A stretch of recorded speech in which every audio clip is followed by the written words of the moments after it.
For the Nike drama Air, Ben Affleck courted Michael Jordan. In 1984, Michael Jordan was a rising collegiate basketball star who already exhibited exceptional all-around court skills. He was a player who was destined for greatness. The Chicago Bulls selected her airness as he entered the NBA, the professional league that he would help popularize throughout the world over the course of the following 15 seasons. His nickname comes from his impressive aerial skills. As he joined Nike that same year, he also inked another contract that would transform his life as well as the lives of many other athletes. It seems nearly unimaginable to think that Nike was not a household name in basketball where in 1984, the two biggest brands were Adidas and Converse. Up until Sonny Vaccaro, the CEO of Nike, persuaded Phil Knight to spend the whole annual budget on signing Michael Jordan, the company's star player. Vaccaro persuaded the youngster to visit Nike by developing a basketball shoe specifically for him since he had a premonition that he would become a superstar. A stunning $162 million was made by the now iconic Air Jordan in just its first year. This narrative serves as the centerpiece of Ben Affleck's newest picture, Air, which stars Matt Damon, a former friend and Good Will Hunting co-star, as Vaccaro. Affleck co-stars as the Porsche-driving knight who must put everything on the line as the Jordan team,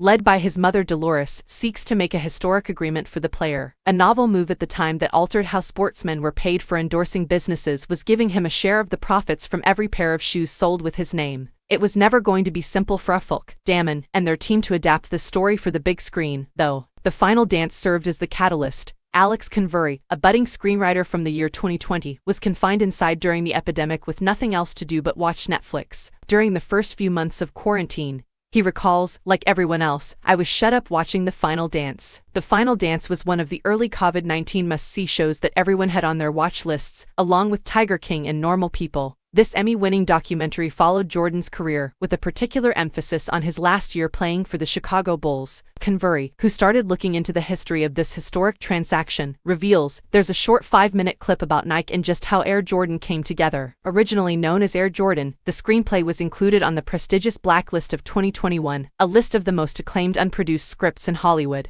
You can sum up the movie in one statement, Convery continues. It tells the tale of how Nike acquired Michael Jordan. People will give it a little bit more of a chance because it has that ability, rises to the top, and gets their attention. But, the plot doesn't seem all that dramatic at first. You do realize this is merely a movie about a shoe deal, and it lasts for about a week. Yet its scope is limited, he acknowledges. Nevertheless, the most important aspect is when you mention Nike and Michael Jordan. 100 people on the street can be spoken to, and they will all be familiar with Nike and Michael Jordan. And in my opinion, that sort of elevates it above simply being a movie about a shoe. He still needed to enter the narrative, though. Everything boils down to character. So the question was, who might be the main character and driving force of this film? And to me, what truly elevated it was discovering both Sonny and Dolores. It involves locating the human factor. Courting Michael Jordan was necessary. When Matt Damon and Ben Affleck joined the team, the project took off like Michael Jordan on the court. The first step, according to Damon, was receiving his approval. Ben advised us to visit him before we were overexcited, and I was unable to travel since my kids were involved in something in New York. Ben visited Michael in Florida as a result. Jordan and Affleck were just passingly acquainted because they used to often play cards together. I've had the good fortune to run across him a few times,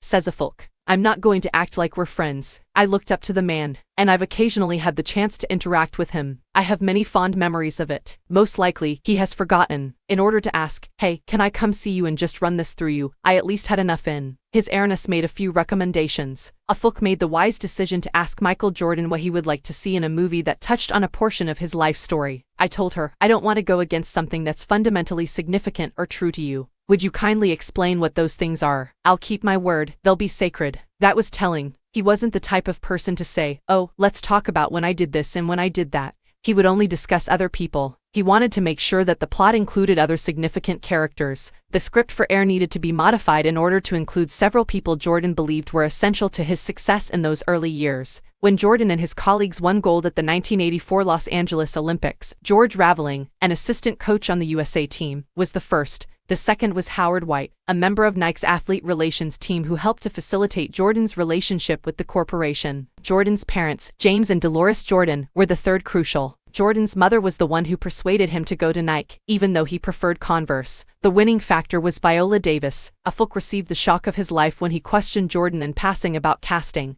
Damian Young portrays MJ for the fleeting time he appears. I jokingly said, who do you think should play your mother? Which is always a mistake. It must be Viola Davis, he said. Okay, in a way, that's similar to asking, can I put together a basketball team? Sure, Michael Jordan must be involved, of course. This is really indicative of who this guy is, so it had to be the best, I reasoned after hearing that. Yes, to that. Davis, a four-time Oscar nominee who took home the Best Actress prize for Fences in 2017 and who, in my opinion, ought to have been recognized for The Woman King this year, is most likely the GOAT's Michael Jordan-like performance. After taking the meeting with Jordan, Damon recalls receiving the call from Affleck. Michael is a legend, and he holds so much significance for every one of us. Ben, however, claimed that when he spoke about his mother, he had a look on his face that never seen before. So we thought, okay, now we know what the movie is. The only bad thing is that we need to recruit Viola Davis, he continued. The movie cannot be made if Viola Davis is not cast. That is why we then began to consider ways to broaden Dolores' position. In reality, George Raveling did experience a dream. Chris Tucker was chosen by Affleck to play Howard White, and Marlon Wayans was chosen to play George Raveling. Meanwhile, Rob Strasser, a Nike executive, was joined by Jason Bateman. Nonetheless, Affleck continued by polishing the script. In 1963, when Martin Luther King Jr.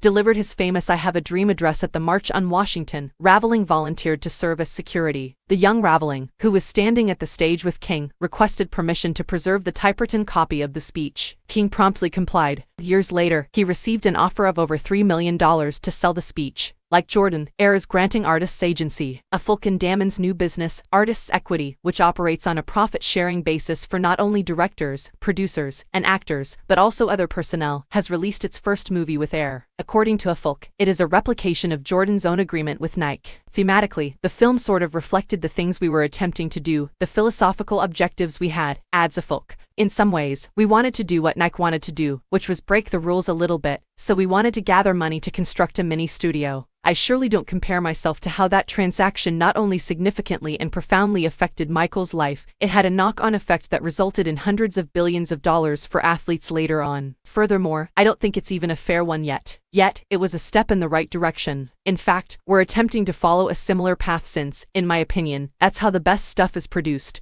On April 5th, Air will be presented in theaters.